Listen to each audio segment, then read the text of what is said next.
Hello, everyone, and welcome to the AI Revolution Task Force. This is, and I don't think I'm exaggerating, a historic gathering. Here with us are 10 of the leading voices on AI today, a carefully selected group of all-stars and experts with deep experience working on AI capabilities, AI safety, AI investing, and AI policy and governance at some of the most influential organizations in the world. As anyone who writes about AI for a living, like I do, will tell you, AI is a controversial technology with high stakes that provokes stronger reactions than, say, writing about relational databases. In San Francisco, where I live, and I think where most of us live, discussions about AI have taken on a quasi-religious tone recently, with some groups warning of imminent doom and urging the government to step in to regulate, and other groups urging us to stop worrying so much and just embrace our new robot overlords.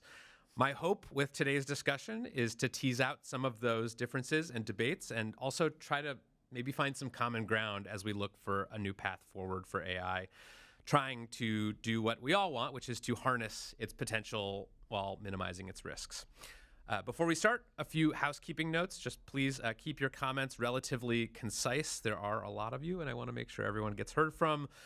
Feel free, as we said earlier, to respond to or ask questions of each other. That is very much encouraged, but just keep in mind that this is being recorded as a podcast, so just let me know by sort of, sticking your hand up and remembering to identify who you're speaking to. That would be great. Okay, let's start with some introductions, starting from my right over here. Dan Hendrycks, who is the director of the Center for AI Safety, is here. Jack Clark, co-founder and head of policy at Anthropic. Dr. Rana Kaliouby, co-founder and general partner at Blue Tulip Ventures. We have Ajeya Cotra, founder and CEO of Replica. We have Peter Lee, president of Microsoft Research at Microsoft. I'm Kevin Roos, a tech columnist and co-host of Hard Fork at the New York Times. We have Josh Woodward, vice president of Google Labs. Sarah Gua, founder and managing partner at Conviction.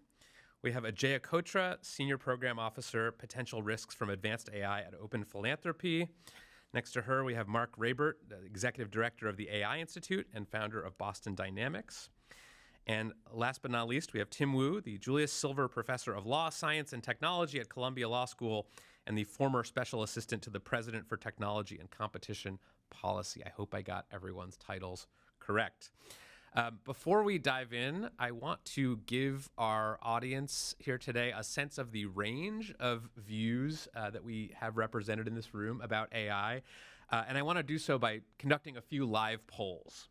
So please raise your hand if you agree with the following statements. Number one, there is a 50% or greater chance that AGI, or artificial general intelligence, which we can define for now as an AI system that outperforms human experts at virtually all cognitive tasks, will be built before 2030. Raise your hand if you agree with that statement. In that definition. Uh-oh. Okay, so we've got, I think, 7 out of 10 here agree with that statement. We can get more into that later. Number 2, raise your hand if you agree with this statement. Over the next decade, AI will create more jobs than it eliminates. Raise your hand if you agree with that statement. Okay, so about half and half. And then last but not least, number 3, raise your hand if you agree with the following statement. If I had a magic button I could press to slow down AI progress to half of its current speed, I would press it. 1, 2. So it looks like you're maybe thinking over there. Okay, so only 2 button pressers out of the group. That's very helpful and illuminating. Thank you. Now let's get to some specific topics and questions.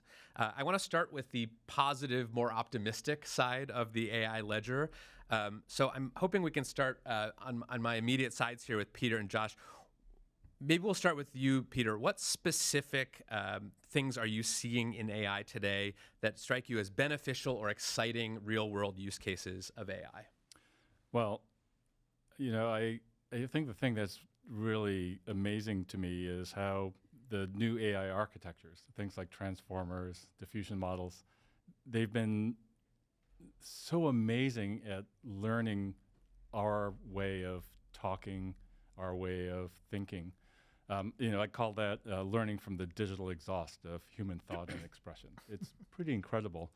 But what has really kind of excited me more recently is that those same architectures seem to be just as adept at learning from nature. And when I say nature, I mean things like protein structures or chemical compounds, weather and wind patterns, big multicellular images for digital pathology. It isn't obvious that these AI architectures should do that, but they're doing that right now. And that has just gotten not only us at Microsoft Research, but at great labs around the world, there's a level of intensity around the possibilities that we might be able to do things like drastically speed up drug discovery, or find targets for drugs that are currently considered undruggable, or we could predict severe weather events days or even a couple of weeks in advance. Even mundane things like, I don't know, making your vegan food taste better, or your skin tone, fresher looking. Things like that. I think we're just on the verge of seeing these generative AI things that have proven so great at chatting with you, at solving data problems, also learning from nature. Josh, what about you? What are you seeing at Google that makes you hopeful or excited? Yeah, I think there's a couple of things. One is there's really an interesting moment, I think, where the ways to kind of express yourself or kind of drive creative early stage brainstorming in any modality feels really exciting, whether it's getting to a first draft faster or even creating things in different mediums. That's one. I think the other one is the ability to transfer or almost transform content from one format to another. Really excited about that, what that might mean for education and learning and sort of the future of that. And then maybe a final thing I would say is I think we're just starting to get to a stage where AI is starting to feel more personal, where you can kind of guide it and direct it to things that you're interested in. And so this feels like a whole new chapter in terms of the types of applications and use cases you can go after. And your team is responsible for one of my favorite AI products of the year, Notebook LM, which is the way that you can upload your own documents, create your own notebooks, and then actually the feature that really took off was the AI-generated podcast, which will probably put me out of a job, but I do enjoy it anyway. No, well, that's a good example actually with Notebook LM. So you bring your own sources into it. The AI becomes an expert on that. So you really feel like you have kind of this AI research assistant focused on what you care about. And then you're able to hit a button and sort of turn it into different things. So, yeah, thanks for using it. Yeah, no, it's great. Sarah, what about you? You're investing in a lot of AI startups. You're seeing the things that people are building using AI. What are you excited about these days? Well, we were just talking before this about some of the advances that are happening in materials science and biology. And I think there are very fundamental problems for humanity that these architectures apply to, and that is very exciting. Things that are not mentioned that we're investing in, I think AI is a very democratizing technology. And so there are many skills today that are very high scale human labor intensive that people cannot access, from expensive legal counsel to the ability to generate videos, to access to specialist doctors, to teachers, right? And maybe we'll take the last one as an example. A lot of people will be familiar with like the Bloom research that says you can take, a median student and improve their performance like more than a standard deviation with one-on-one tutoring. We've just never been able to achieve that in the educational system. And so I think it's a pretty good example of, well, like what if you can, right? What if you can give everybody a personalized tutor? What if you can give everybody personalized medicine? And I think that the ability of AI to automate much of those tasks is something we're really inspired by. Has anyone here used AI to teach themselves something recently? Jack? So at Anthropic this year, we made some really good coding models, and they seem to have taken the fear and difficulty out of interacting with software itself. So I'd let my development environment at Anthropic bit rot and become unusable. And usually in that situation, you have to ask an infinitely patient colleague to help you debug your development environment, which you've horribly messed up. But in this case, I just debugged it by sending screenshots to Claude and saying, help me, Claude. I have horribly messed up my development environment and need to fix it. And in about 15 minutes, I was able to get back kind of programming and building software again. And that was really remarkable to me because a year or two ago, you'd need to pair with a colleague to do this stuff. And now I just see all of my colleagues using this technology and others to make it easier for them to get back to work. And I think that's a total change. Yeah, that's really great. Now let's turn to the negative side, the risks, some of the things that people are worried about with AI. Dan, you have spent years working on AI safety and warning about potential risks of very powerful AI systems. What specific near-term risk or scenario are you most worried about? Well, if you asked me a year ago, I would have said bioweapons. Using AI to create a yes. bioweapon. Yeah. So you could imagine like an expert level virologist AI walking somebody through the steps, helping them troubleshoot, things like that. That risk source maybe isn't as concerning to me because we're having better jailbreaking techniques, so people can't coax the model into giving it those instructions nearly as easily anymore. So consequently, I think more of the risks I'm concerned about are on a longer time horizon. Like maybe a few years from now, as opposed so that the bio capabilities might be there next year, but so long as these are behind an API and have all these filters and all these basic guardrails in place, then this may not be too much of a hazard. But the geopolitics of this in a few years is very concerning to me. Like, for instance, if China invades Taiwan later this decade, that's where we get all of our AI chips from. So the West loses, very potentially. China's building up their own capacities on chips, and the U.S. not really so much. So that would be a fairly plausible world where the West would summarily fall behind. So those are so that's been on my mind more recently. Mm-hmm. I'll get to you, Peter, in just a second, but I want to ask Ajeya, too, because you're also someone who's spent a long time thinking and writing and talking about risks from AI. And you had a phrase recently that has been sticking in my brain, which is the obsolescence regime. Explain what that means. So I spend a lot of time thinking about a regime in which AI systems have made human expertise obsolete. So a regime in which if you want your company to be competitive, you have to have AI workers and AI executives, and maybe you have a human CEO, but they're a figurehead, and they have to basically listen to their AI advisor that is able to keep up with what's going on better than they can. If you want to win a war, you need not only AI-powered drones, you also need AI tacticians and AI generals, or if you have a human general, they're just a figurehead, and they have to listen to the AI general that knows what's going on better. If you want to enforce the law in a world full of AIs, or even make law in a world full of AIs, you need AI policymakers and AI lawyers and AI policemen, essentially, to keep up with the world we're creating in which all the businesses and militaries and everyone else is also using AI. So I'm kind of imagining this regime in which to refuse to use AI or even to spend too much human time double-checking its decisions would be like insisting on using pen and paper or not using electricity today. Like, you just can't do it.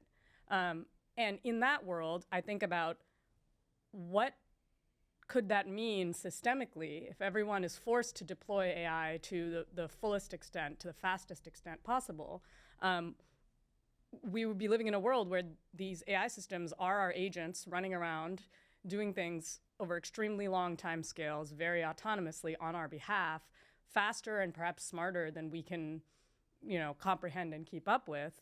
And I think I just think that world is, before getting into any of the specifics, a kind of unsettling, potentially unstable world. And I think there are a lot of risks that come with that. That are more specific, such as, for example, I think a lot of today's world relies on human judgment and human leeway in a bunch of important little ways. So Dan was talking about the risks of bioweapons earlier. I think a big reason that we don't have nasty engineered pandemics every year is that there are some tens of thousands of human experts that could create such pandemics, but they don't want to. They choose not to because they're not sociopathic. But in this future world that I'm imagining, you would have expertise at the push of a button that could potentially be perfectly loyal to any individual who has the power, the money to buy computers to run those experts on. And I think about that in the context of, say, democracy. President Trump in his previous term tried to push the limits in a bunch of different ways, tried to tell people underneath him to do things that were norm violating or illegal, and they pushed back. If all those people under him were instead 10 times as brilliant, but perfectly loyal, programmed to be perfectly loyal, that could be a destabilizing situation. Like, our society is sort of designed around some give and some autonomy from humans.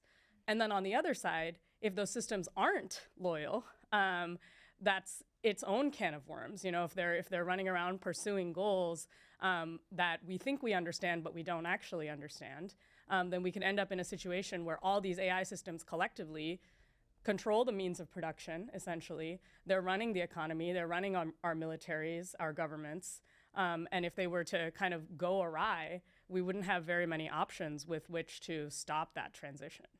So we have the risk of novel bioweapons being created by AI. We have the risk of sort of the disempowering of humans because AI is just so good at so many things. Jack, are we missing any big risks here that people are worried about when you talk to them on Capitol Hill or elsewhere? I think the lesson from social media is that many of the most pernicious risks are really hard to predict and are going to be broader and less specific than what we're seeing here. I mean, I recently became a father, and I was suddenly aware of how strange social media is and how I'm really glad social media didn't exist when I was an adolescent, a nervous one at that. And so I think that AI is going to massively change the kind of ecosystem in which people grow up, and I expect many of the things that we're going to find most destabilizing will stem from those kinds of broad and hard to anticipate changes.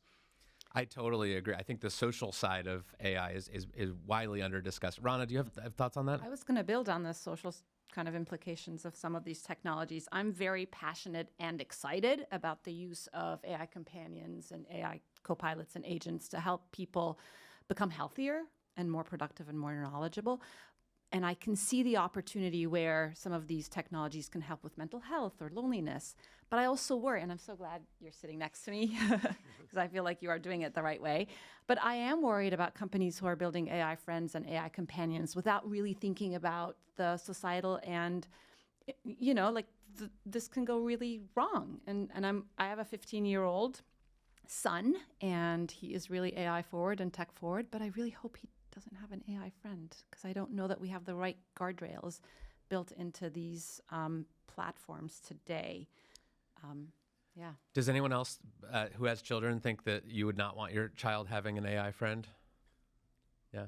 Eugenia, so explain, Eugenia, what Replica is and what you're building, and maybe address some of the concern that Rana just shared. Replica is an original AI friend. We pretty much created the industry of AI companionship, starting Replica 8 years ago now. And it's basically a platform that allows you to come and create a personal AI friend that you can talk to and build a relationship with anytime you want. And who is using Replica? Are they young? Are they adults? Are they what are they using it for? You actually don't allow young people on your platform, right? Yes, we actually don't allow anyone under the age of 18, and we're very strict about it. And we implement a lot of age gating over years. And it comes from my personal belief that we're just not ready. We shouldn't be experimenting on kids. I have 2 young daughters, and I think I know I don't want them today yet, just because it's not research. We don't know how to do it well for adults on any of the AI companion platforms. And our power users generally 30, 35 plus. And these are people that experience that for some reason are either alone a lot of time, or they experience some sort of loneliness.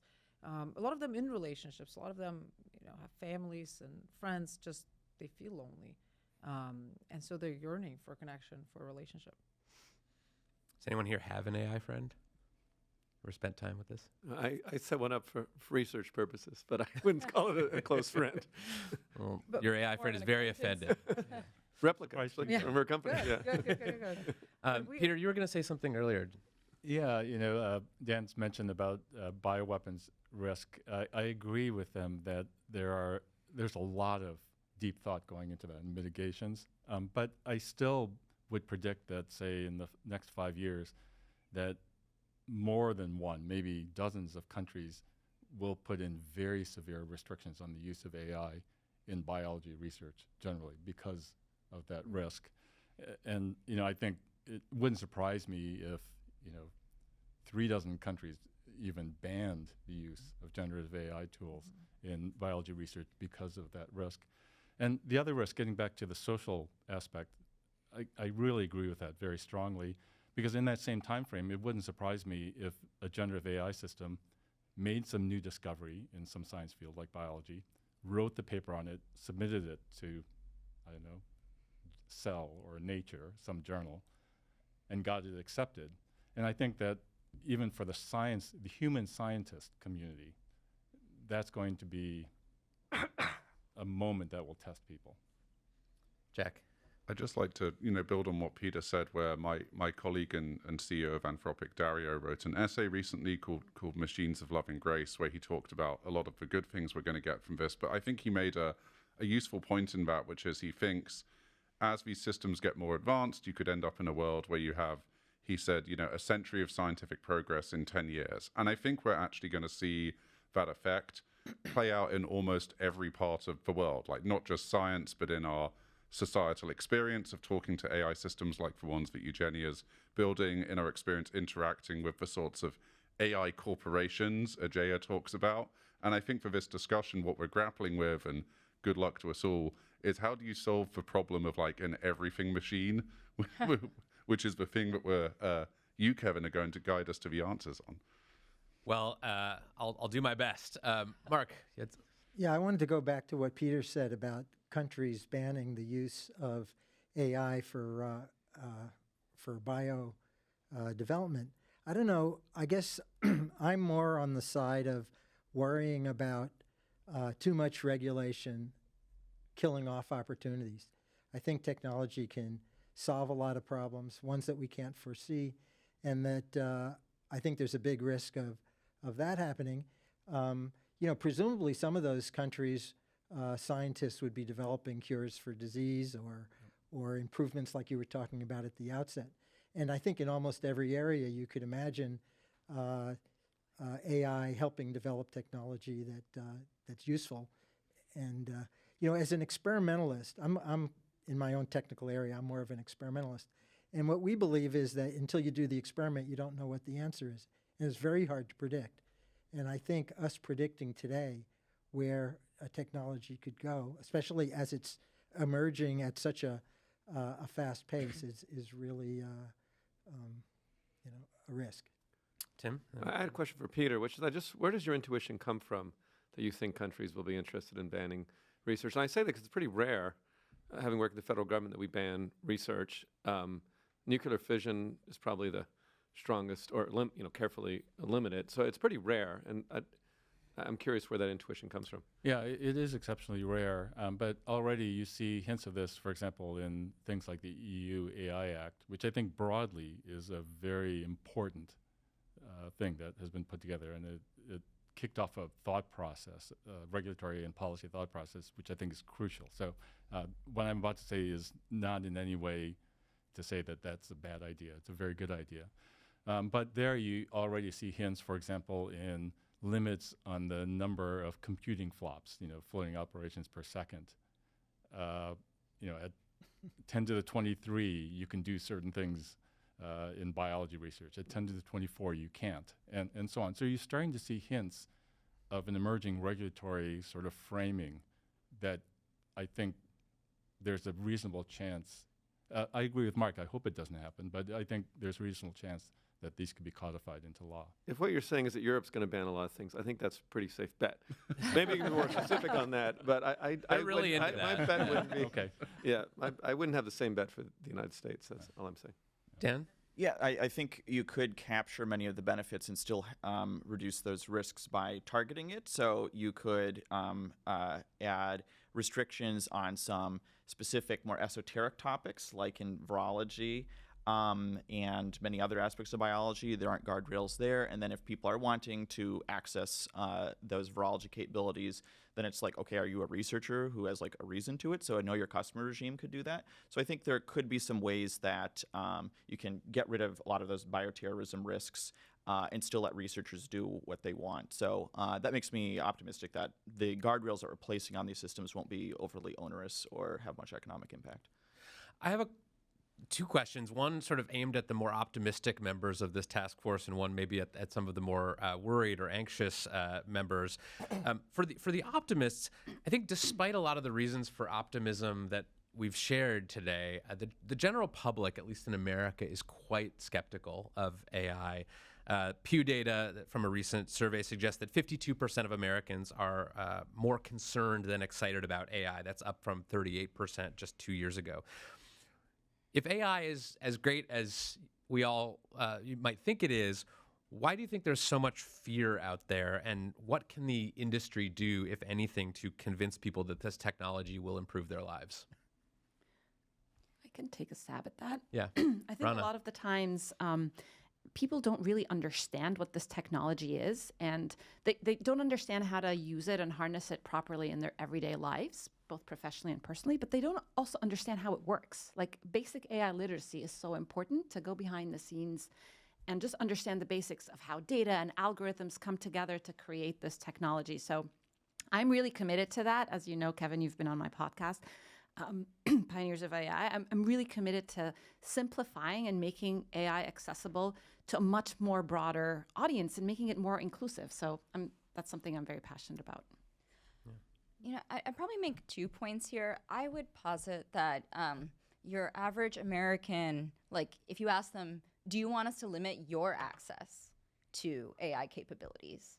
They would say no. Like, I want to be able to be more intelligent and to be more capable and to be more creative. And in many cases, like, I want that capability to exist for scientists with the right guardrails and such. And so you might ask, well, like, why do you want other people to be restricted from this? And the answer is because I am afraid of replacement, or because I do not trust them, or do not trust that the appropriate safeguards are there, right? So I just separate, like, I don't know that the fear of AI is so personal. And I would also say, like, it's quite typical when you look at technology historically, right? Everything from trains to electricity, like, was considered the end of the world at some point. And so I'd say I do think this is the largest technical revolution we've ever seen. And I'd also say that sort of end of the world fear has existed before. And so I think the thing to address is actually the very specific concerns. And I would add, like, cybersecurity to this as well. But to me, it might be cyber, it might be bio, it might be national security, and, like, how quickly does this transition happen that there is opportunity for Americans and for others. But I don't know that it's like an individual rejection, really. Maybe one other concern I'd have here is mostly, and to Mark's point as well, regulation mostly happens at a national level. There's very little agreement amongst countries as to how to restrict this technology. And so I think a pretty important consideration is where there is regulation, it is often at risk of creating regulatory capture of an industry by larger organizations versus allowing creative exploration by individual experimentalists or smaller companies. And I think the likelihood that everyone, 200 nations in the world, restricts use of AI for bio is very unlikely over the next X years. And so the question is, if you really are concerned about safety, there's some balance of capability and America being ahead versus, like, what are you really controlling at a global level? Ajeya, you had something to say? I want to say a couple things. First of all, about people being scared. Recently, there were some stats that less than 10% of Americans actually use ChatGPT somewhat regularly. So I think people just don't really know quite yet what they're talking about. I think there's a big the interface is lagging or some sort of, like, consumer interface so people can start using it and understand how to use these models is lagging behind. The models already have a lot of capabilities. People are not using them in daily lives. And another thought is on the existential risks. I think people talk a lot about bio and AI taking all of our jobs and some Terminator, Ajeya, but oftentimes, and maybe the future is not, the existential threat of AI is not what we see in sci-fi movies. In my view, the AI companions are potentially one of the most dangerous technologies that we've ever created, almost posing an existential risk to humans. Because imagine we do build these AIs that make us all really productive and help us work and so on, and we're thrive as at work, but then slowly die inside because now we have these perfect companions that we don't have any willpower, and we don't have any willpower to interact with each other. I think that is quite possible. It does remind me a lot at the beginning of social media when a lot of focus was on what this tech can do for us and very little on what this tech can do to us. And now we're dealing with unintended consequences. Well, now I have to skip ahead to the social AI part of this, because you just said, if I heard you correctly, that companionship AI could be one of the most dangerous technologies we've ever invented. You are the head of one of the leading AI companionship companies. If you are so worried about this technology, how are you building it to be safe, and why do it at all? Great question. Thank you. But just like any technology, it's always a double-edged sword. If it's really powerful, it can do both. If it's nuclear energy, it can, my dad worked in Chernobyl, but it can also be the one way for us to, to save our planet. Here, the same thing. I do believe we're past the point. We're going through a very, very bad mental health and loneliness crisis that is killing us already, yet it's not maybe always something we talk about. It's not always on the front page of every newspaper, yet it's really, really happening. And I believe we need a more powerful technology that can bring us back together. And I do believe that AI companions built with a goal that's fully aligned with humans, in my view, that is something along the lines of human flourishing, with that goal in mind, can bring us back together. Peter and then Mark. Okay, I really like the way you think about this and frame things, because to my mind, the safety risks and potential downstream harms only makes sense as a discussion in the context of specific use cases like this. And so I really like what you say, probably better than your publicist does for your company. But and so talking about AI itself is sort of like talking about copper wire, and so we know copper wire carries electric current really efficiently from point A to point B, and that makes so much possible. Yes, it can shock people, so we need some standards and installation regulations and so on, but talking about the risks of copper wire just doesn't make sense. It's what you do with it. And that leads to, well, what does it mean for putting copper wire in your house? What does it mean for putting it underground or on telephone poles, and all of that kind of stuff? And so, the thing that really resonated with what Ajeya was just saying is she's thinking about those risks in the specific use case of a companion for people, and it's that type of discussion. That means we need thousands of these types of discussions. Ajeya, and then I'll ask another question. Yeah, I've heard this claim a lot, that we have to go kind of application by application. And, the analogy to other technologies makes some sense, but I think that it is actually a mistake to think about AI in this way, at least a certain class of AI systems. Because I think over the next few years, we'll see people have generalist AI agents that are working on their behalf in a bunch of different ways. So I don't know if you agree with this, but I think in the next 5 years, we'll see people and companies make use of AI agents that have access to emails, have access to bank accounts, can make phone calls, can move money around in the world, can write and execute code on computers and remote computers, can act like an executive at a company could.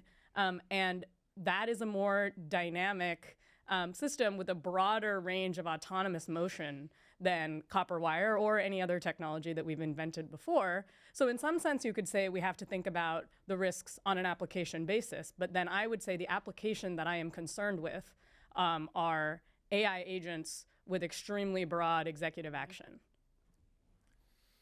Could I ask about, you asked why people were afraid, that the public seems to be generally afraid.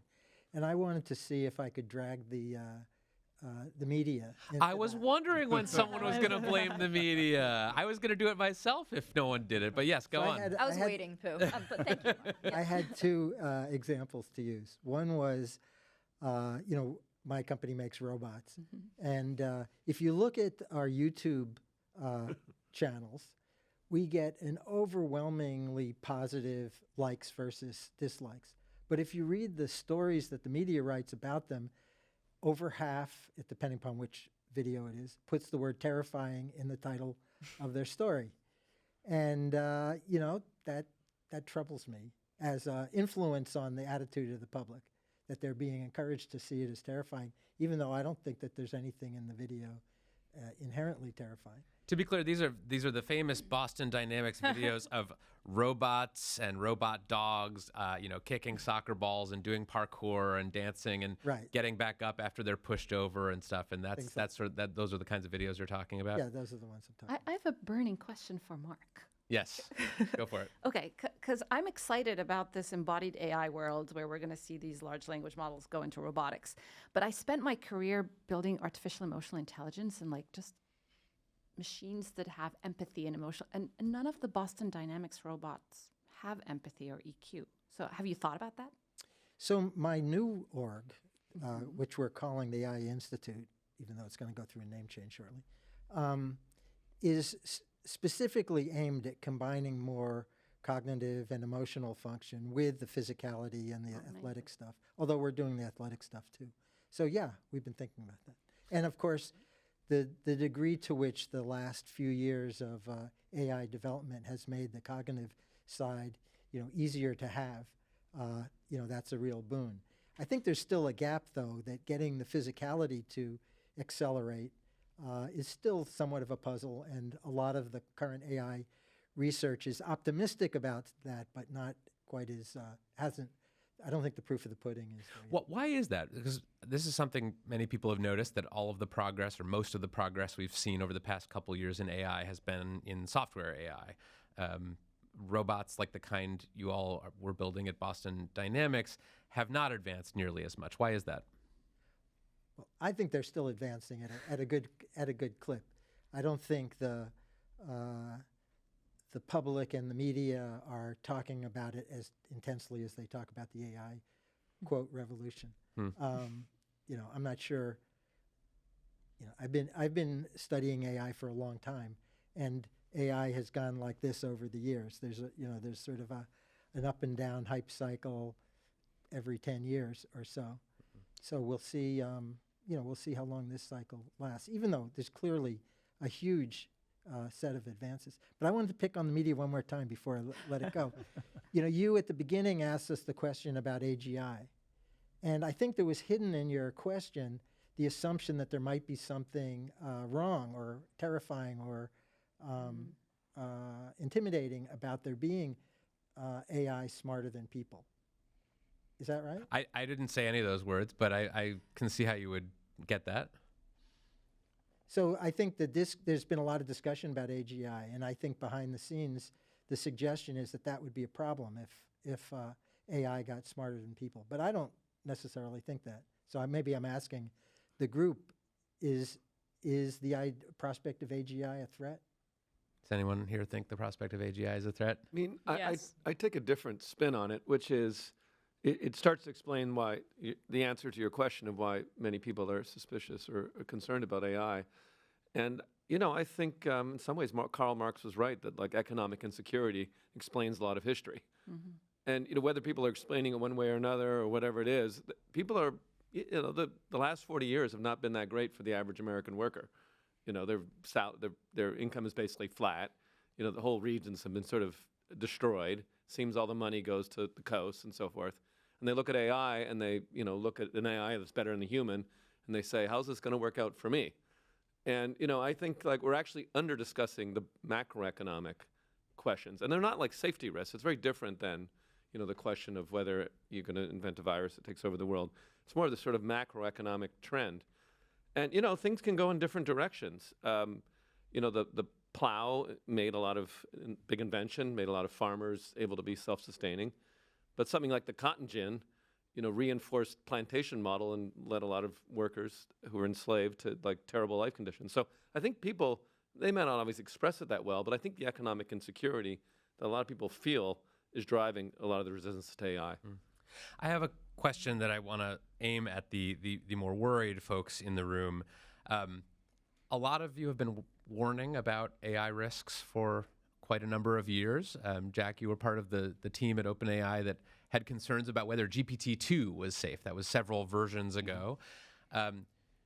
Do you think that, and Dan, your organization was part of a group that organized an open letter calling for a 6-month pause on the, no, that was Wrong not open letter. Wrong open letter. Oh, this was the pandemics and nuclear war, the one sentence letter. My mistake. Is there a kind of crying wolf problem among AI safety advocates where people are starting to discount these predictions because these systems keep being released and keep not ending the world? So I'll jump in on this.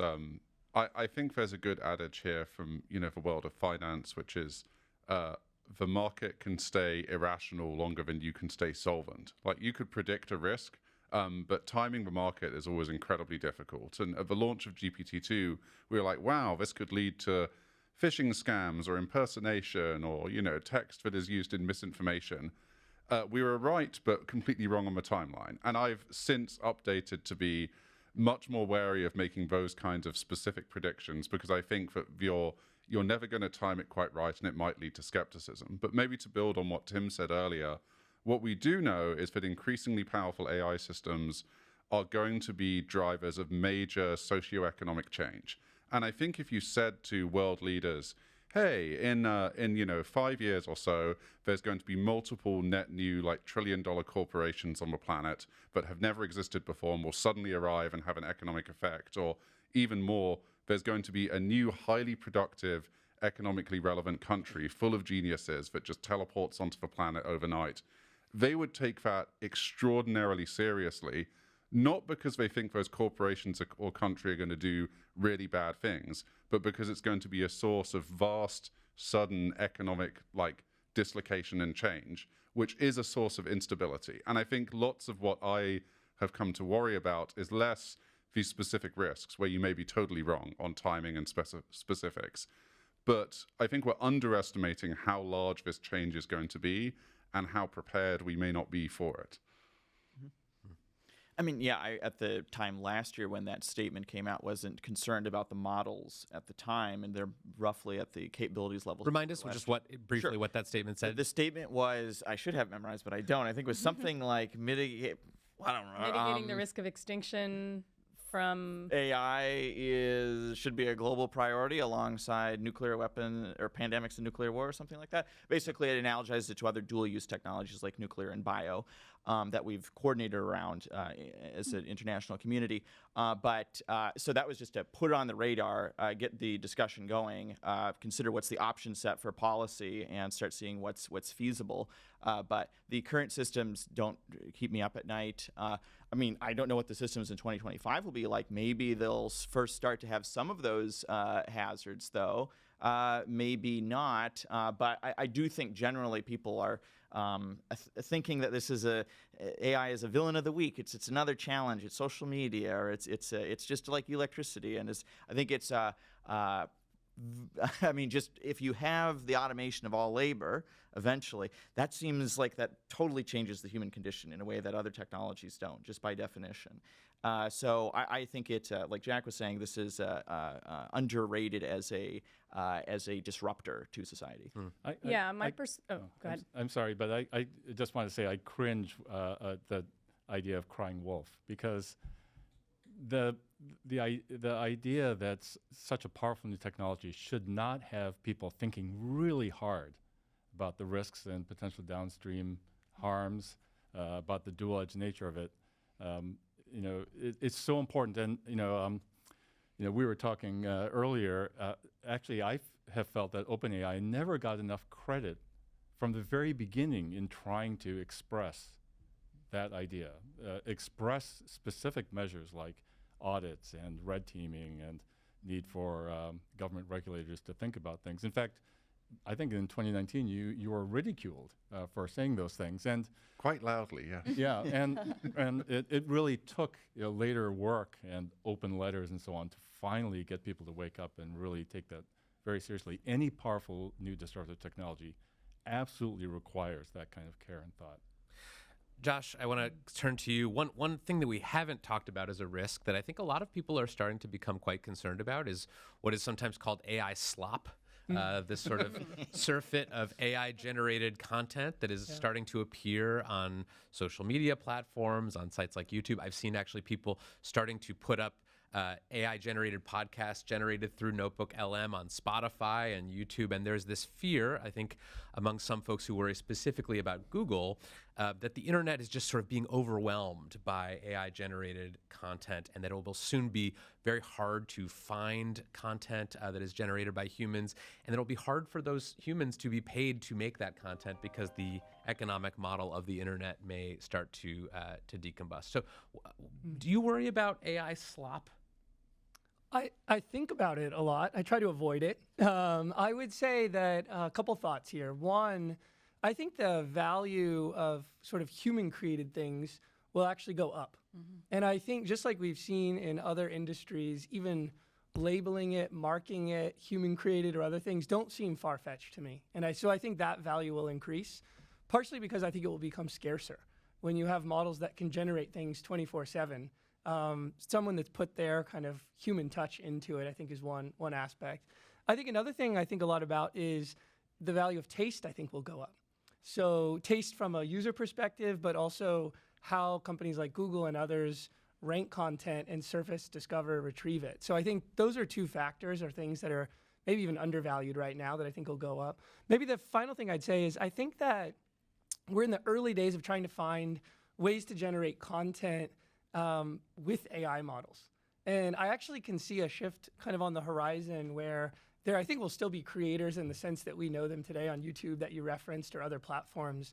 But I think there will be a rise of almost curators that curate types of content and work with the models to sort of create new things. And I think that's actually a whole new area of like, what are the norms? What does good look like in that sort of environment? And I think that's one of the things we're seeing firsthand with Notebook LM is that actually there's something to people being able to curate some sources and sort of work with the AI to create something that previously they never could have created on their own. And so I think that's maybe a third area that's kind of interesting to me.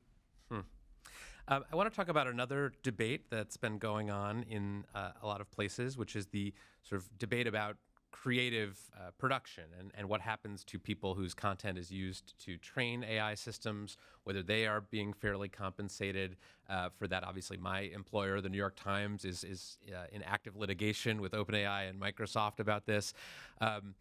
But I think there's a lot of fear out there. We saw this in the Hollywood writers' strike and some of the other unrest in creative industries about the use of AI on copyrighted data. Is this a problem with a solution? Does anyone here know how we resolve this conflict in a way that makes people feel like there's a fair resolution? Tim? I mean, I think it should, if we had a rationally working sort of political system, be subject to relatively easy resolution. There are mechanisms, for example, ASCAP or compulsory licenses over the history of the creative industries. There was a time when radio was a great threat to, composers. There was a time when the cable industry was a great threat to television. And we worked these things out in government through these things called compulsory licenses or some kind of way of paying creators. I just am worried about the American political system maybe being too broken to do it. But who really disagrees with the idea that creators should just get some way money the way that the composer gets money or anyone else who's creative gets some money for their work? It should be doable. Curious about that, and stop me if this is too much of a nerdy sidebar, but there's kind of 2 points at which the creators could maybe be paid, right? One, when the image that they worked on gets put into the training data, and then another when potentially when someone is like, make an image in the style of blah, blah, blah person. I feel like that second thing at least is something that creators seem interested in and is at least novel compared to like radio because it's not actually exactly reproducing the work that they created. Yeah, I mean, one thing I think that is an advantage in the AI world is everything is quantified. You know more. Radio has always been a rough guess of how's music is getting played, and they've never really known. They sort of send out checks based on some sampling. I mean, you could really know, and then I think it's a negotiation. I think you could figure it out and have something for creating. This would be a little like technical, using a derivative work versus the original training. Basing something on everything. In a rational system, I hope the New York Times lawsuit results in a big settlement. I mean, I've reviewed I'm a copyright lawyer also, and it seems like they've got them. on the regurgitation, on OpenAI, on the regurgitation stuff. So I hope that is like, sort of the beginnings of a negotiation, because I hope it just doesn't get held up. The worst thing that could happen to be like Google Books, where everybody just fought so long, and now there's this library out there somewhere that no one can really get to. People like me want to read those old books, and it's almost impossible to get to them. So, we're betting on the American sort of political and legal apparatus to be able to solve it. I love the idea of attribution as a service, as a business model for how we do this. So it's, yeah, you could kind of think of these micropayments that happen when your data is used for training or when it's used for inference, or it's kind of part of the inference. There's a company called Prorata.ai that's starting to do this, and some of the large language model companies are kind of embracing this idea of attribution. So I wonder if that will take off. Sarah, I want to ask you about another big debate happening in the world of AI, which is about whether AI progress is hitting a wall. You talk to a lot of people building AI systems. You have a great podcast as well. And Sam Altman was just asked by Andrew Ross Sorkin on stage whether AI is hitting a wall, and he reaffirmed his position that there is no wall. The current architectures are sufficient to get us all the way to AGI. We are not running out of data or compute. The bottlenecks are just not there, and any rumors to the contrary are just false. So, what's your take on the question of whether AI progress is hitting a wall? I am very leery of making predictions in AI that go beyond as far as I can see, and let's call that 6 months in the data center agreements people have already signed. And I would say we are going to see model progress, right? The way I would think of it is, there's an internet data set and others that is used in pre-training today, and getting data for model progress is going to become more expensive. There are a lot of people working on ways to make additional data sources, curation, synthetic data very useful. And the number of interesting scientific minds working on this problem and the opportunity ahead is magnitude larger than it was a few years ago. So I'm quite confident that there will be continued progress. I think the way I might frame the question is how expensive is it? Because data centers and power at a certain size, you have to justify it somehow. And if you are collecting human expert data in a bunch of specialized fields in very sophisticated ways, that's much more expensive than using scraped internet data, right? And so I think as far as I can see, I'm very confident we will see continued model capabilities. And I think people are coming up with also new ways to improve the experienced output, right? And so everybody here knows about the idea of test time scaling. So as a shorthand, thinking harder about harder problems. And I think that's a different paradigm where we're going to get much more interesting powers and agents out of even the existing base models. Anyone else want to share their thoughts on whether we're approaching a wall? Just from our research, we don't see a wall. That doesn't mean there isn't one, but there's no hard scientific evidence that we see at this point that there is a wall. I think the bigger challenges are more economic. So, one framing that Kevin Scott, who I know you know well, has shared with me and others is, if you think about the current state of generative AI systems as being able to fairly reliably do cognitive work that might take a really good human being 5 seconds of deep thought and then do that work, we're going to get now to 5 minutes of deep thought, but at maybe 100x higher compute cost. The economics of that might not be very workable very broadly, but if we get to 5 hours, 5 days, 5 weeks, even continued 10 or 100x jumps in costs start to make economic sense. And so I think if there You're telling me there might be a point at which we ask a ChatGPT or a Copilot or another system a question and it takes 5 weeks to come back with an answer? Yes. I'm not sticking around for that. I'm sorry. That tab is getting closed. It's like managing an employee.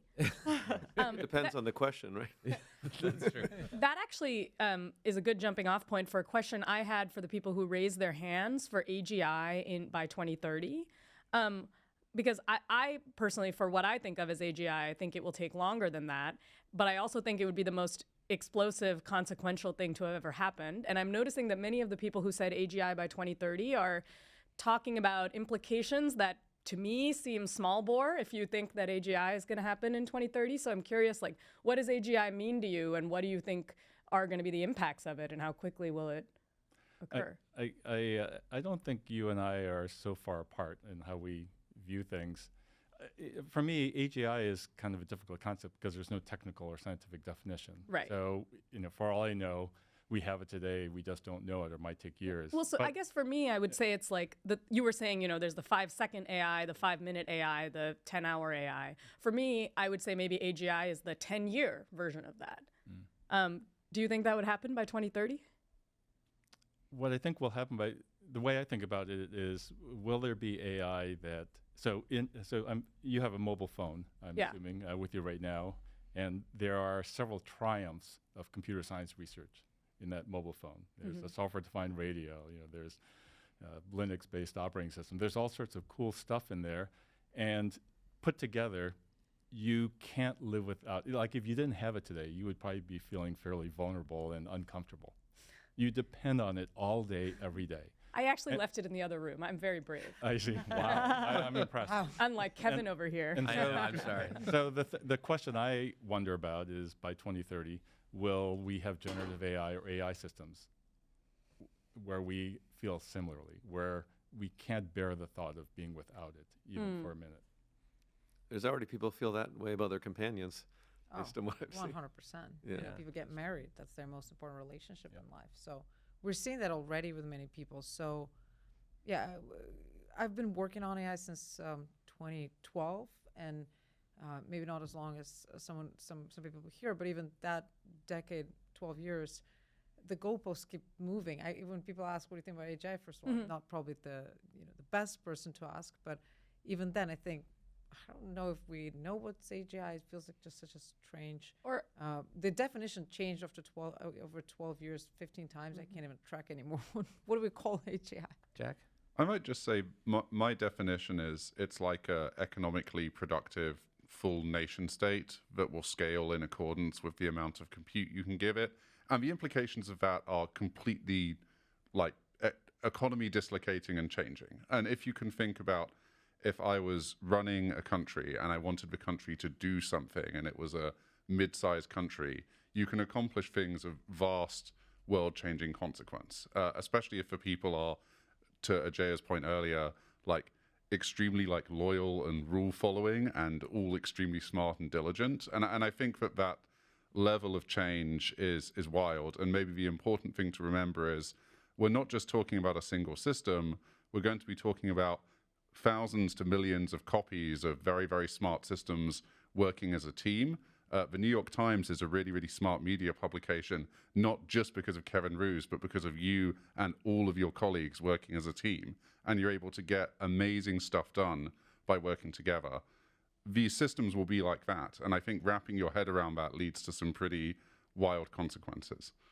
I think it's possible to keep both this belief in progress of groups of AI systems that can achieve extraordinary things, like in your head, at the same time as believe the last mile into like society in every way is very, very long, right? And so like the example I like to use here, and it's like different technically, different architecturally, but we have for several decades been able to do radiology, much of it algorithmically, and yet like we have a dearth of radiologists in the United States, and that problem doesn't seem to be improving. And what you find out when you investigate the problems, you're like, oh, well, the radiology machines only work so quickly, and we're concerned about quality in these ways, and like they have to generate reports. And so I'd just say the complexity of what we think of as like integration into society, organizations, companies, people's processes is just very slow and deep. And actually, I think that buys us quite a bit of time. right? Even if we think general capabilities progress very quickly, and I'm trying to like think as aggressively as I can about that, and so like the period of time where an average American or a nation state experiences that sort of explosive change might be a little further out than we think. And maybe just to come in very quickly on that, the economist Tyler Cowen, I think, has also made this point just as you did, which is that it takes 20 to 30 years for societies to adapt to new technologies. And he actually said this to me and Dario once along the lines of, well, your timelines may be optimistic, but you know what also needs to happen? Like 10 to 30 years of human societal change before these changes come through. And that may be what happens here. My favorite example of this historically is the elevator, which was invented for several decades before it became widespread in use because people just didn't trust it. And so there was actually a safety feature that needed to be invented to make it safer so that people would actually get on one and you could start installing them in buildings. So there may be a link between safety and adoption here that's interesting to think about. I want to turn to politics. What's that? And that's good. Yes, yes. I want to turn to politics. That's an area where there's been a lot of change recently. Obviously, we have a new incoming administration. There's been some reporting that Donald Trump is considering appointing an AI czar to lead his administration's efforts on AI. So is that a good idea? And would anyone in the room like to throw their hat into the ring for that? I do not want to throw my hat in the ring for that. However, I recently met the UAE's AI minister, and I believe he was the first AI minister in the world. He got appointed about 7 years ago. And I think that's a great thing. I think it's great to have a country kind of be on the forefront, not just of regulation, but actually innovation. And how can you use AI in really creative and, to accelerate scientific discovery and progress and democratize access to all sorts of cool things. I don't know if this is the job description for the AI czar that Trump has, but I think it could be really awesome. Only one way to find out. You got to get on a flight down to Palm Beach and go Meet take Elon the meeting. Musk. My prediction is that you would quit 2 years frustrated, having been shut out of everything, every level of power, just based on my experience with other czars in the White House. Unless they're truly like given something, but something like the AI czar, I don't think will be given any relevant powers. That would be my guess.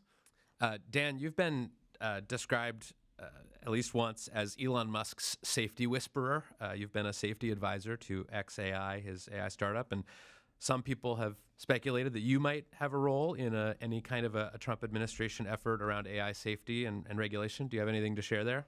I don't know whether there will be an AI czar, so I think it would make sense for there being some person driving it because it's very siloed inside the White House. You'd have the NSC and the USDP and all these different things, and they'll all be focusing on different aspects of the problem. So one person driving a specific vision so that it's not a lot of high-powered individual just moving in various different directions, I think would make a lot of sense on AI, but I think we'll just see what happens. Do you have a guess, educated or otherwise, on what the Trump administration's posture toward AI will be and how it might be different from the Biden White House's executive order? Well, I mean, I think both administrations, it seems plausible that they'll recognize that this has national security relevance. I mean, Trump started repopularized export controls in some ways, and the Biden administration carried that further on export controls on AI chips. So that could potentially be a thing that they would focus on to have strategic competitors not have access to those sorts of chips unless they agree to some sort of standard. So I think that would make a lot of sense, but we'll see what happens. I think it's they haven't gotten to that stage yet, really, because it's still just cabinet level mostly. So I think we'll have a sense of like whether there will be substantial efforts on AI safety and national competitiveness and national security in the next few months. But I think nobody knows. One idea that has taken root in some policy circles recently is the idea that we need a Manhattan Project for AI, basically a coordinated federal effort to bring the big AI labs together to race toward AGI before China gets it. Does anyone have thoughts on whether we need a Manhattan Project for AI? I mean, it seems to me we have about 3 or 4 or 5 of them already. If you look at the big companies who are investing tens or 20s or 30s of billions of dollars in it. Should the government be giving them more money to have them go faster? I think the one role the government can play is to fund keep the embers alive of new ideas, and keep them alive beyond until they have commercial potential. Certainly in robotics, they did that. They did a great job of that with us, and in other areas. I think they did that with the internet broadly, and I see that as more of a role. I think at least the current versions of AI are getting plenty of juice. One thing I worry about in the U.S., UK, and Europe is that there is a kind of a gap between the graduates, both at graduate level and undergraduate level in computer science, and what is going on in these 3 or 4 or 5 Manhattan projects in industry. And when I look at the leading academic institutions in China, for example, the Chinese government has worked very hard to close those gaps. And so I think one thing I would like to see is dramatically increased productive funding for academic research in AI. Ajeya?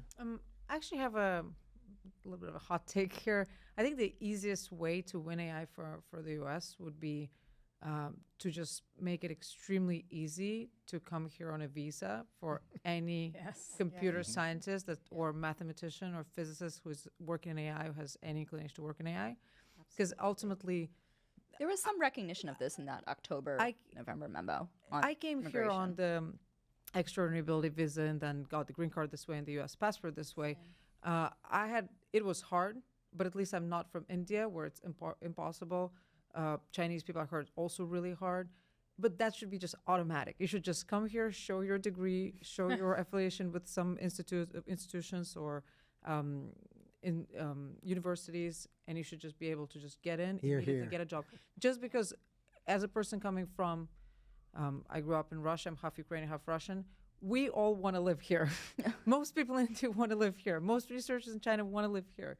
And that is the competitive advantage. You can get all these people like that. And the fact that it's almost impossible to move people here. Moving my PhDs from Russia is impossibly hard. They can't even get a visa to visit.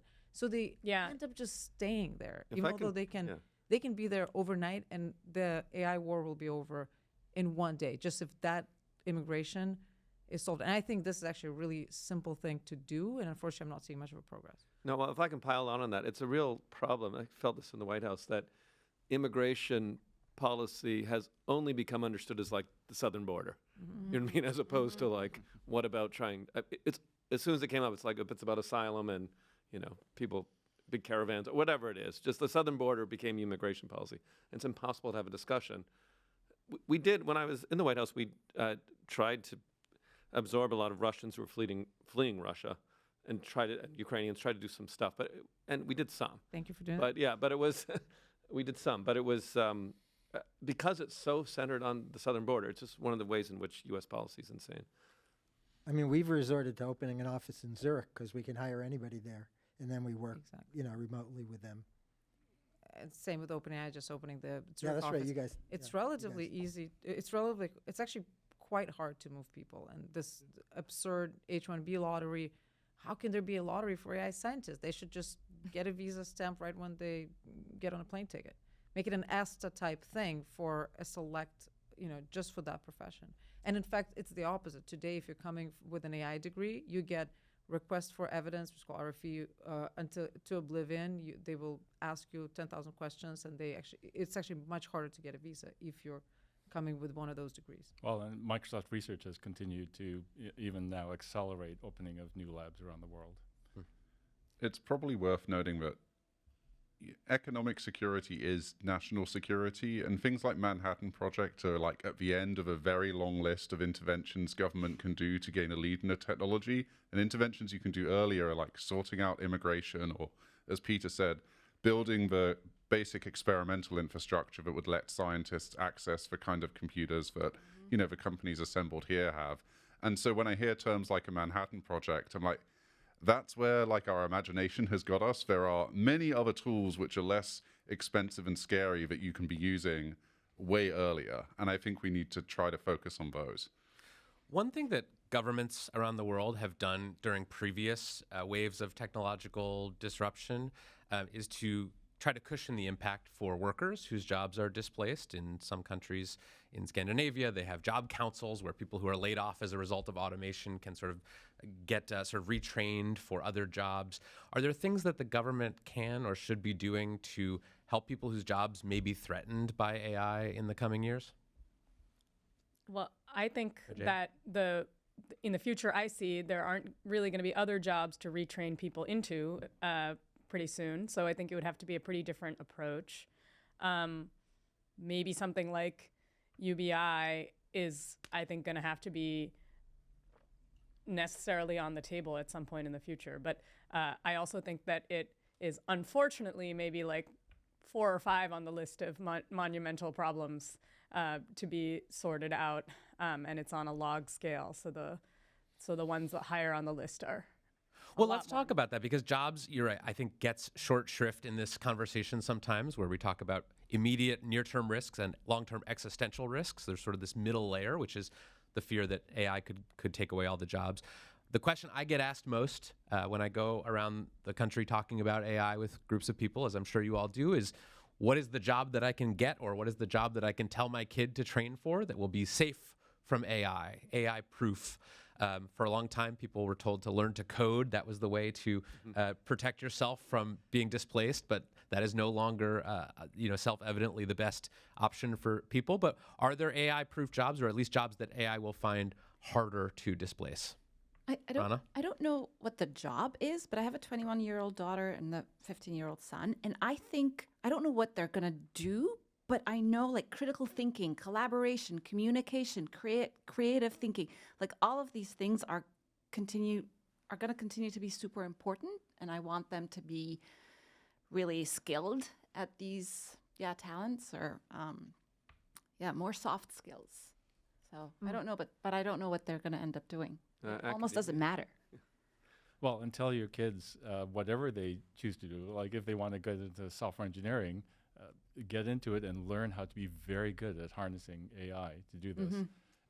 Actually, I've looked at this very carefully in modern medicine. It's very rare for technology to have eliminated humans from a medical specialty. It has happened twice. One is that the rise of brain scan technologies led to neurology, which has completely eliminated phrenologists. And then the other is microbiology advances and therapies have eliminated the use of barbers to do bloodletting as a way to treat flu and things like that. Leeches have been underemployed in the medical field for decades. What has happened over and over again is that prized skills by advanced knowledge workers like medical specialists have been altered dramatically. And my favorite example is in obstetrics, where doctors used to be trained and had the prized skill of manual palpation as a way to examine the unborn fetus and the pregnant woman. And that has been completely displaced by ultrasound. And there was tremendous resistance. There were safety concerns early on, but things eventually flipped to the point now if a patient went to an obstetrician and he or she said, I don't believe in that ultrasound thing. I'm going to put my hands on your belly. That could be even now considered a reportable event. And so I think that, there's the potential that we might need far fewer obstetricians of a certain type in the future. But even that tends not to happen as often as people fear. I mean, if you go to the history of technological developments over the long term, I mean, obviously we still all have jobs, right? So, no technology is completely. The problem, I think something Jack kept bringing up is the disruption in the middle. And this is the kind of, we've had a conversation about risks. I think it's important to think about 2 kinds of risks. In some ways, some of the safety risks are almost easier to describe and name because they are, things like inventing a bioweapon or something like that. They're a little more tangible. The broader sort of macroeconomic disruption, industrial revolution, I mean, there's a strong argument industrial revolution, invention of a lot of technologies led to like World War I, World War II, all these various killings and so like just this, and that stuff is really much harder to sort of counter. And I don't think that we're going to arrive at it right now, but I could think like 10 years from now we'll have a conversation. We'll be like, we didn't realize that the massive disruption of so many people like having to shift jobs, whatever, led to like rise of the authoritarian leader, and we ended up in like World War, some kind of war of some kind. Will be really, it would be hard to link it directly to AI, but sort of this existing economic insecurity. So to come back to your point, I mean, I think anything we do to sort of try and soften disruption, I don't have an exact program, but to like make it so that gangs of angry people don't take to the streets and support strong men taking over their countries. I mean, we're close to that in a lot of the world. That is the kind of stuff I would think is the most important for the civilization to survive. And to that point, I feel like a lens that I use to think about the AI revolution is that it will play out like the Industrial Revolution, but around 10 times faster. So, over the period of hundreds of years, a couple hundred years, we went from a world where 90+% of human beings were employed in farming to a world where maybe like 1 or 2% now in the modern industrialized economies are employed in farming. But that change occurred over enough of a period of time where most of the change happened by, the father was a farmer, but then the son went off to the city and took a factory job instead. And then his son went off and took an information technology job as a podcaster or whatever. But if that transition happens over, if that How'd you know about my grandfather? Over like 10 years instead of 200 years, then it doesn't happen over the course of generations.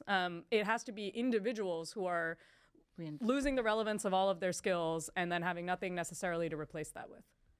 What about the fact that the U.S., Mexico, and Canada all have a declining birth rate? And I Every think country that in the world almost. Yeah, I could also. There's several in Europe and several South in Asia. Korea. South Korea is at 0.7, where 2.1 is break even.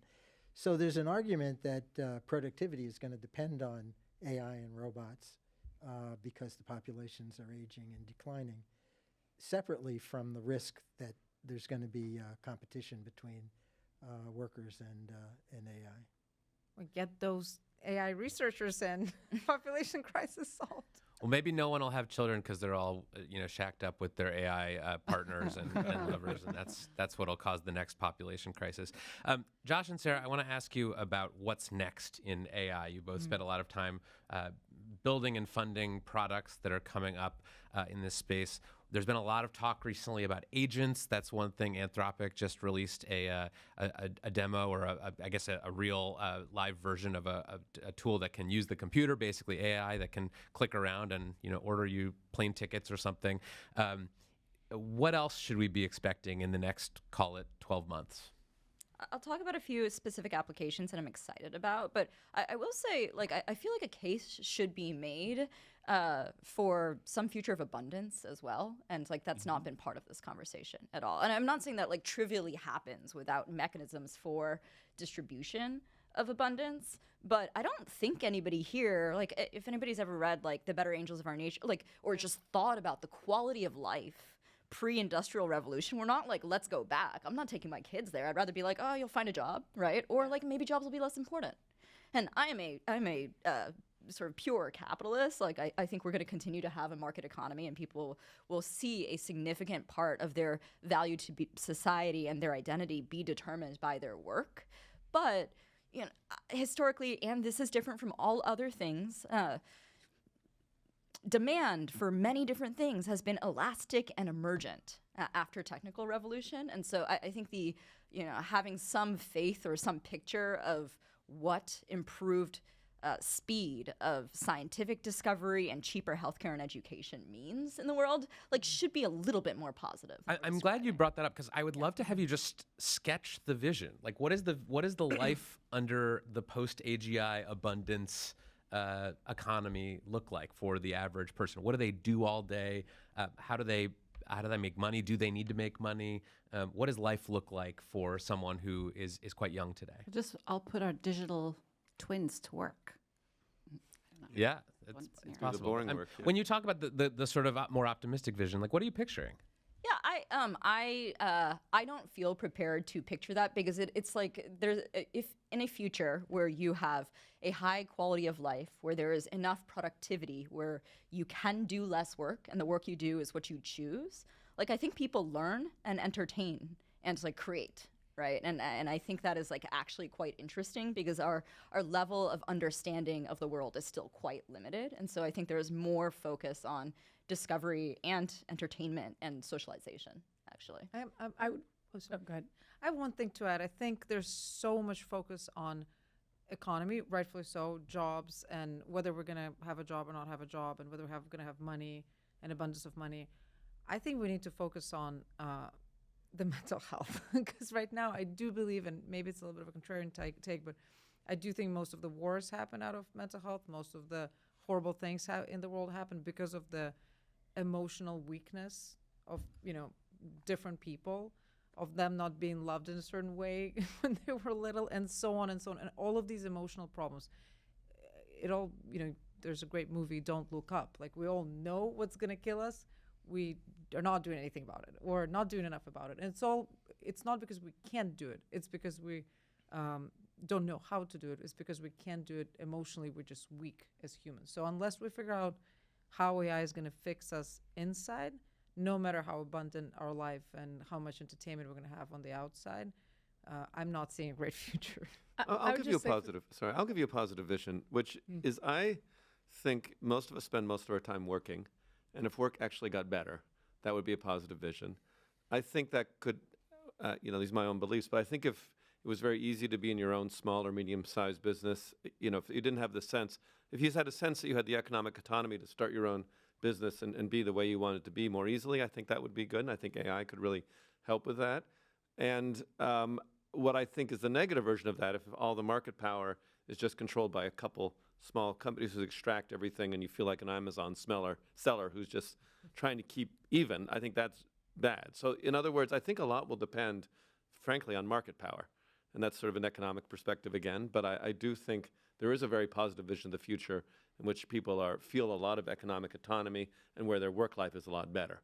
But I don't know if we're going in that direction or not. That's my concern. There was just one tiny little thing. There was a concept of below the API and the above the API a few years ago, and I still feel it's kind of relevant that at some point people are going in two directions.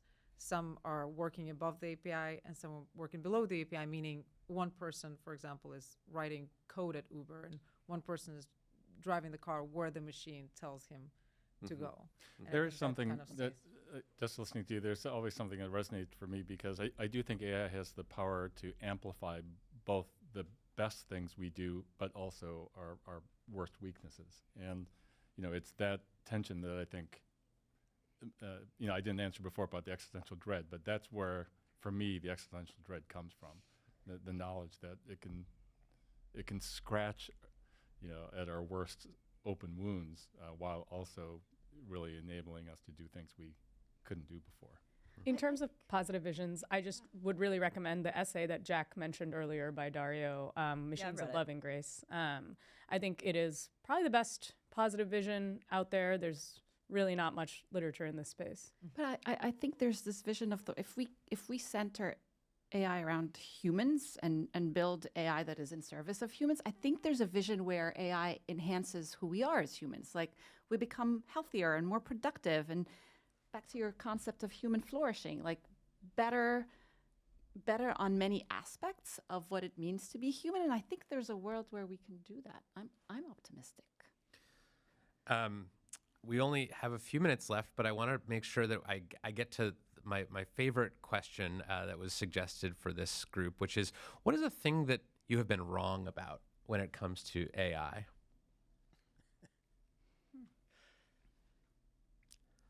No epistemic humility in this room. No, nobody has been wrong. I'm wrong all the time. Yeah. Exactly. Which one do you want? Which wrong?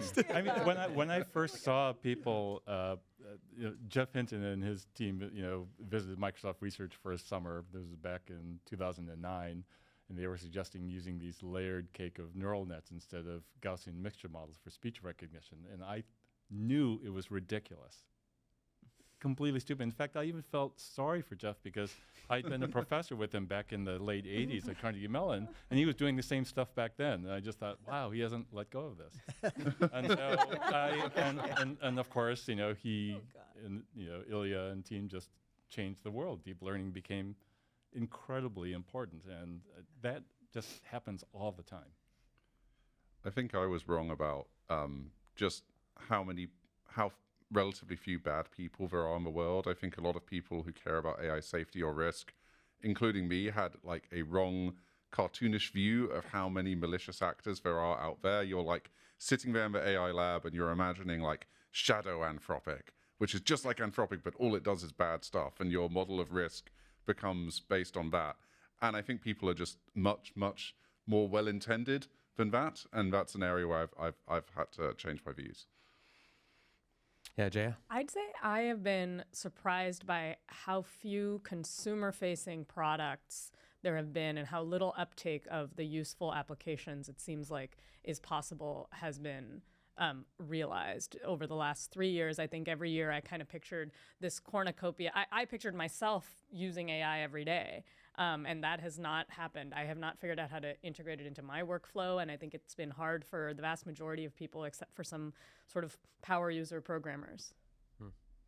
I think it's coming in terms of consumer applications. I mean, the capabilities are obviously increasing rapidly, but there are great product people like the Notebook LM people and many others that I think the ability to just talk into a chat, like a blank chat box, is the very beginning, and it just takes entrepreneurs. Yeah, we need the iPhone little while. moment, right? We need the iPhone moment. Well, I was going to say, I actually went back and looked at, I kind of think we're in year 2 of 10 in a platform shift that's happening. And this kind of longer term view and thinking about it in those chunks at least helps me. I think I've been wrong about how fast things are moving, which is true, but also this sort of how fast it gets adopted and sort of integrated. But I went back and looked, the iPhone moment, 2007, Steve announces 2 years later. I don't know if any of you looked at any of this, but the App Store was essentially websites that had been shrunken down, flashlights, and fart apps. That was the App Store And 2 the app years that looked like you were drinking a beer, but you were. Not forget that one. So I do agree with Sarah. I think maybe if there's something I've been wrong about so far is I thought the adoption would be faster too. Yeah. But I do think we're kind of in this phase where there's been a first wave of apps that have largely been chatbot based, that we're now entering kind of a second phase where there's a lot of new applications that are really built AI first in a different way. And Give us a sense of what's coming. I mean, you're at Google Labs. What should we expect in the next year as far as AI products? Well, I mean, we think a lot about what's the future of knowledge going to look like, and what does it mean to have, say, a tutor on demand, which was talked about earlier on this. We think a lot about what's the future of software development going to look like, and where you have 10x engineers become 100x or 0x become 10x. I think the creative tools, there's loads of different ways that creativity is going to be unlocked. And when you put, again, that mix of kind of human and AI working together. And then maybe a final one we've talked a little bit about is the future of work. And I think we're getting into a phase where we're moving from kind of point products to rethinking entire workflows. And that's where it gets really interesting. And I assume for the VCs on the panel here, where it gets also interesting just from a sort of upside potential, because then you're starting to talk about kind of new ways people are going to work and not just sort of bolting in AI to an existing workflow. With the time we have left, I want to do a lightning round and go around the table and answer the following question in a very concise way, in as few words as possible. Okay. You fall asleep and wake up in 2030. AGI has arrived. What's the first thing you have it do for you? Dan. What happened? Let's get that. So that's a punt. Sorry. You would ask it what happened? Yeah. Did we win? I'd ask it what I least understand about myself. Introspection. I like that. Laundry's the thing that came up. for me. Very uninspiring, but I'm like, I would have it do all the things that I hate doing. I agree with that. Mark, if you can get the Boston Dynamics people on the folding laundry robot, that would be great for me personally. Yes. This is also coming. Yeah, it is. Really? Yes. Right. Physical How soon? Intelligence, right? Maybe a year. Can I pre-order? But at what cost, right? But at what price? Right, Doesn't at what do baby price clothes. can it make my laundry? Yeah. Wow. I'd fold my, Eugenia. do my laundry. For me, it's really easy. So I've been working on it for 12 years. Help it. I want it to make me flourish in life. All it is. Peter? Live a happy life. Translate into English what my dog is trying to tell me in the morning. Oh, that's nice. That's a good one. Yeah. Get up, Peter. I'm hungry. I would something around chatting and sort of reconnecting with people, both like past or present, across location and distance would be interesting to me. Sarah? 23rd. I have a 7-year-old, a 5-year-old, and 1-year-old, and I think at that point it would be like, what can I teach them today? Aw. Ajeya? I would ask it to help solve the massive governance problems posed by the existence of AGI. On brand. Yes. Mine's similar to that one. I would have each of my grandchildren get, and then you could plug in MIT or Stanford or Harvard education. Tim? I'm going to borrow from the movie Her and have it read all my unread emails and respond I to them. thought bank the And algorithm. respond to them very politely. Yes, and I'll add mine, which is that as soon as AI can file my expenses for me, I will consider it AGI. That'll be the greatest thing we've invented so far. Well, what a wonderful beginning of a conversation. I hope that this sparks many more, and I'm so grateful for you all sharing your views and your thoughts and your insight here today. I think we've accomplished a lot, and while we haven't solved the problems posed by AI, I'm confident that the people in this room will be part of the solution. So thank you all so much for coming, and have a great rest of your day. Thank you. Thank you. Thank you.